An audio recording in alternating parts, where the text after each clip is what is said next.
Okay, let's look at the cells ribbon group here. Now, the first one is insert. So what this does, any time we talk about inserting something, it means bring something in, right?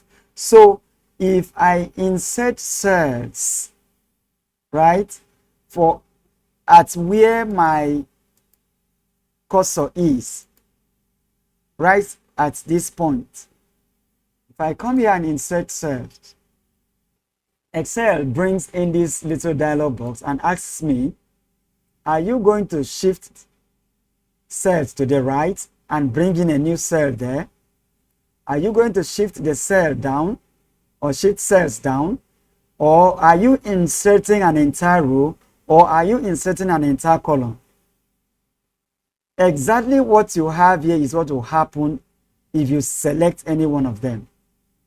For example, if I select shift cells right, and click OK, this one will come here, this one will come here, this one will come here, this one will come here, just like that. It will shift to the right, and then at the end you will see an empty cell here. Let's try that. Can you see that what was here is shifted to the right, and so on? So if I am inserting an entire row, you can also insert sheet rows here. So if I click, you see that it has introduced one full row into this place, and then shift others downward. If I am here, I am inserting sheet columns, it will insert an entire column. To the left, you can see what is happening there. This column is inserted as a new column here. This row was inserted as a new row, entire row. This is an entire column too. This is an entire row, right? You can also insert a sheet, an entire sheet.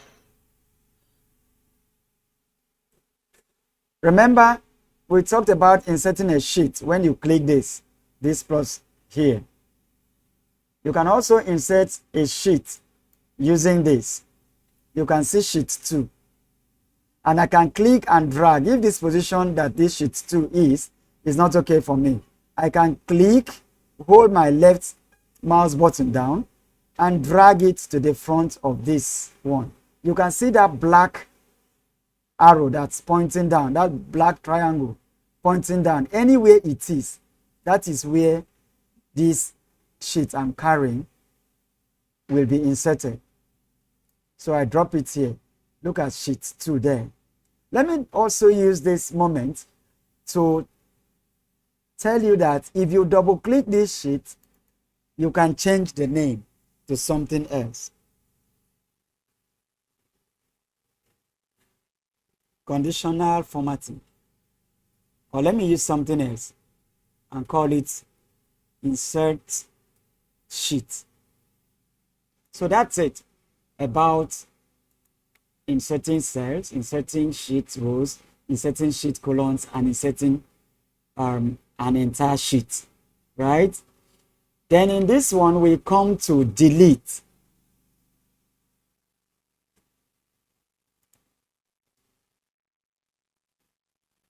You can actually delete a cell,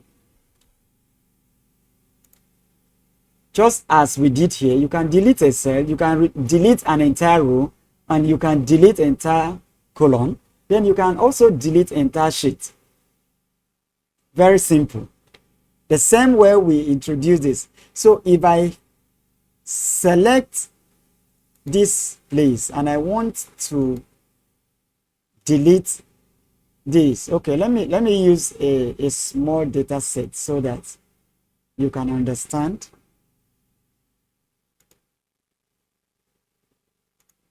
right here. I want to delete 12122, right? I can come here and click delete cell. It still pops up with this. I can select shift cell up. 11999 will shift up and occupy that place when this one is deleted. You can see that now. So in here, if I want to delete an entire row, number 20, that's number 20. So if I delete, you can see that there is no more number 20 there because an entire row was deleted. The same thing is applicable to an entire column. So if I want to delete, say,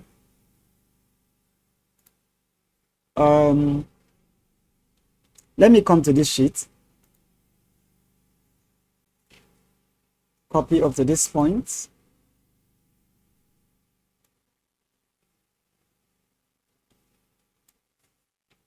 and paste it in sheets, in insert sheet, right? So if I want to delete a column here, I just put my cursor there, my cursor, and delete entire column, delete sheet columns, and it will delete that column out. You can undo. Look at unit price. So anyone you want to delete, you can just put your cursor there and delete it. This is gender. I can delete that column and it goes up. I hope you understand. Then finally, we want to delete this sheet, this insert sheet. Come here, click your delete and then delete sheet. Microsoft prompts you that Microsoft Excel will permanently delete this sheet. Do you want to continue? Right, so this is an alert for you to actually say, I want to delete that sheet, because the moment you delete the sheet, it's gone. That's why you have this instruction here. Okay, so I can say delete. I can select my delete, and that sheet is gone. You can't undo it. I hope that is understood. Do you understand? Hello, I hope I'm not talking to myself. I understand. It is very clear, sir. All right.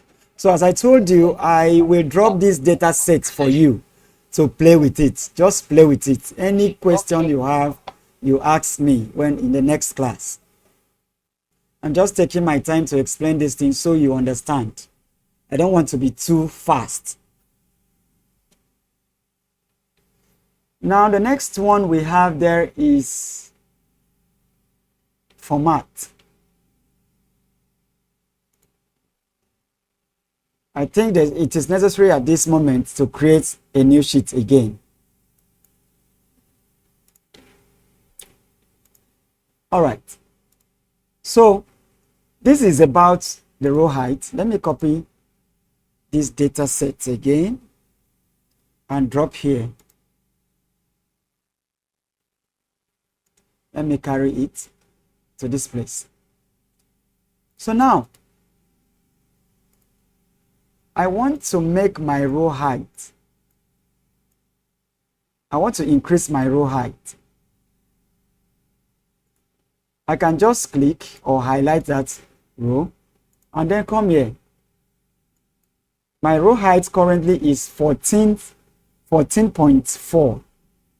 I can decide to make it 24 points or 24 or 30, any number. I just type 24 and click OK. You will see that the height of my row is increased. So that is how to increase row height.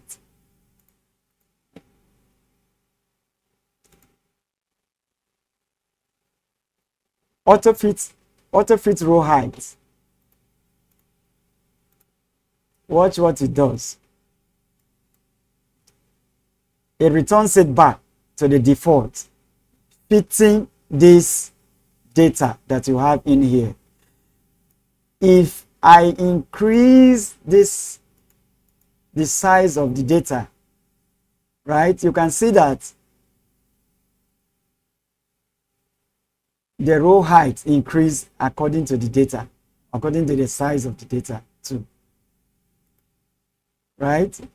So I can auto fit it. If it was, remember that you can also drag here to increase that the row height, right? Remember what we did the other day.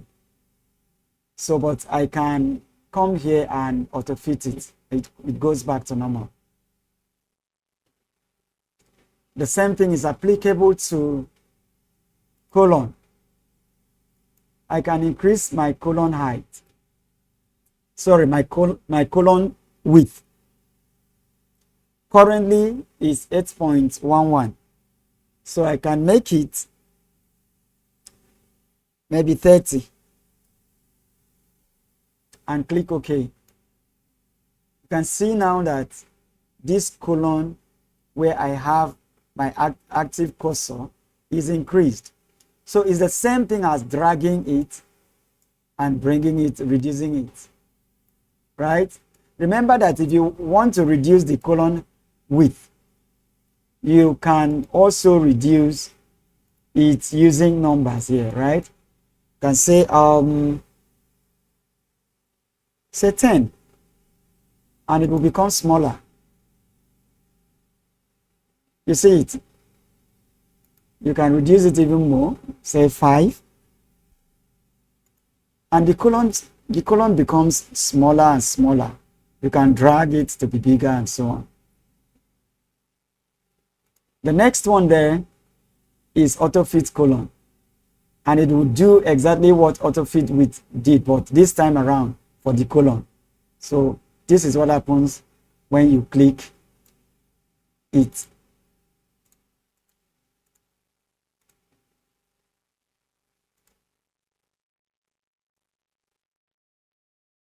AutoFit colon width.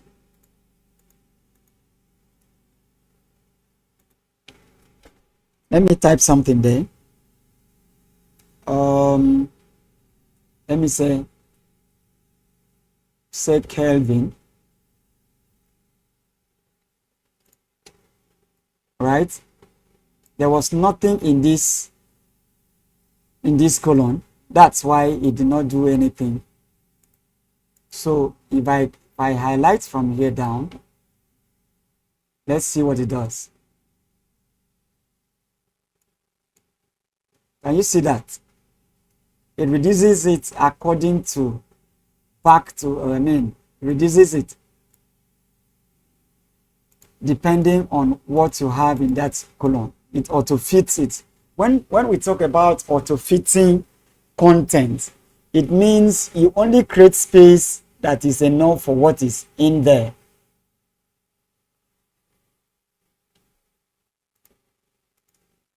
So even if I increased my colon to this width, I can auto fit it. The next one is visibility. Visibility has to do with what you are seeing on your spreadsheet. So I will just explain. You can hide rows, you can hide columns, you can hide a sheet, you can unhide it, you can unhide rows, you can unhide columns. Do you understand? Okay, let's say, for example, I want to hide this column. I just click this column, come to format,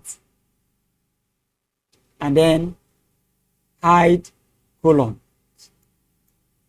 That column is hidden right now. You can see A, B, C, D, E, F, G, H, I is hiding.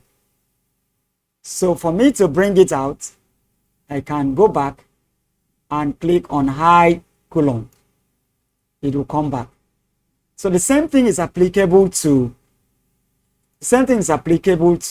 all these other ones.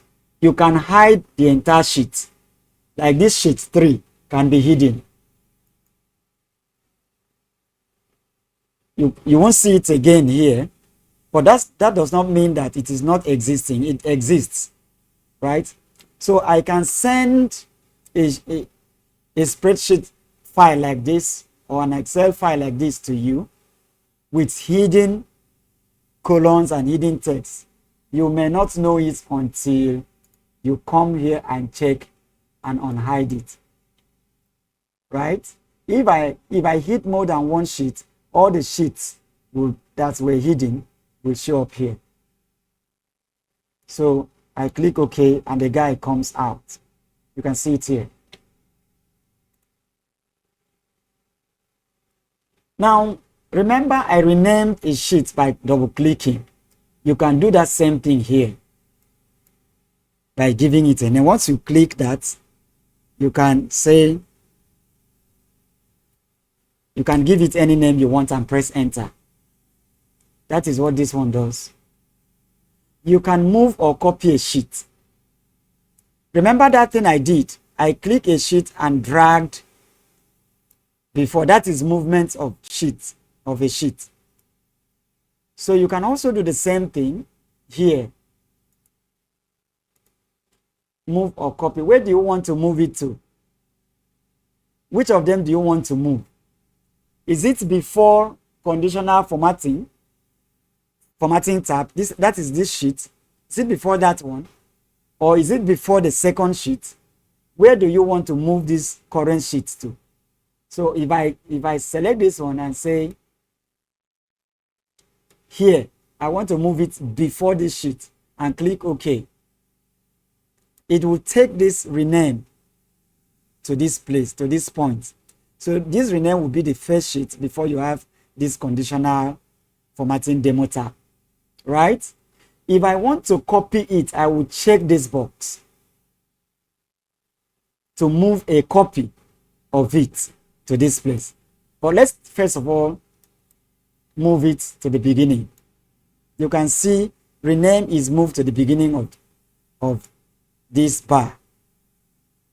So it's now the first sheet, followed by this and by this. If I want to make a copy of this one and place it at the end of this one, I can still come to the same place and move or copy sheet, move to the end, and then I select my copy, click OK. It makes a copy of this sheet and place it at the end of this, at the end of the sheets that we have here. I hope that is understood.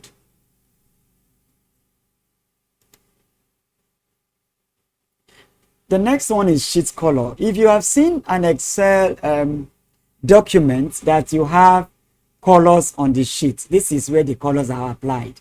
So for example, if I need my rename sheet to have green color, I will just click this and that sheet has a color. If I come here, I can give this one a color too. And it makes it look fine. If you give it maybe light colors and so on. I'm just demonstrating. That's why I'm using any color I like.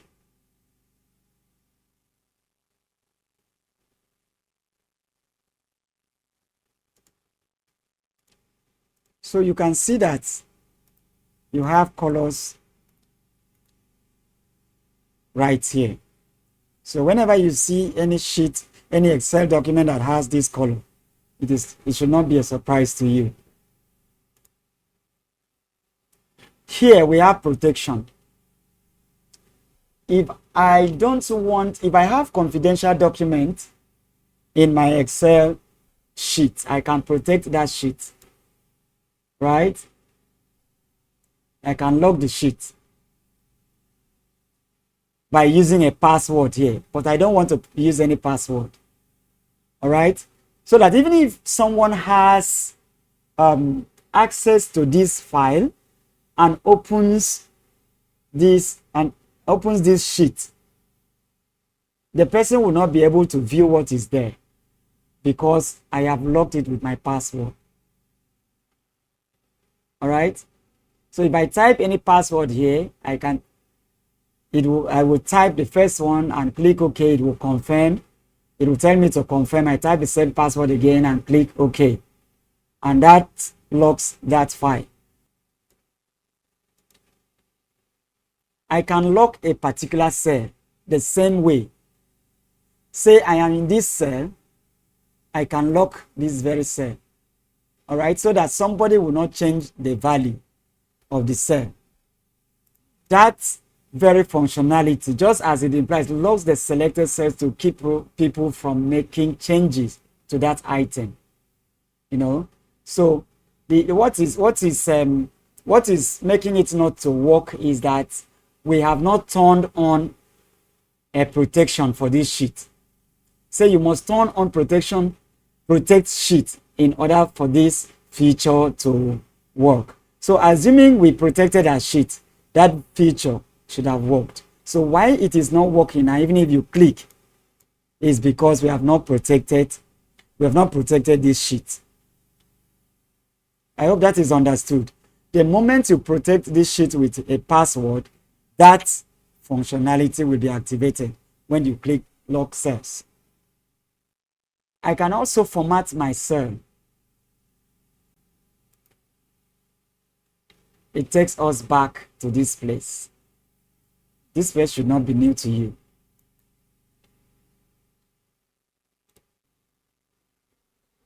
All right, so guys, that's where we are going to end for today. Thank you very much for your audience. Thank you very much, sir. All right. Thank you very much, sir. So much, sir. God bless you. All right. Bye for now. Bye, sir. Thank you. So great.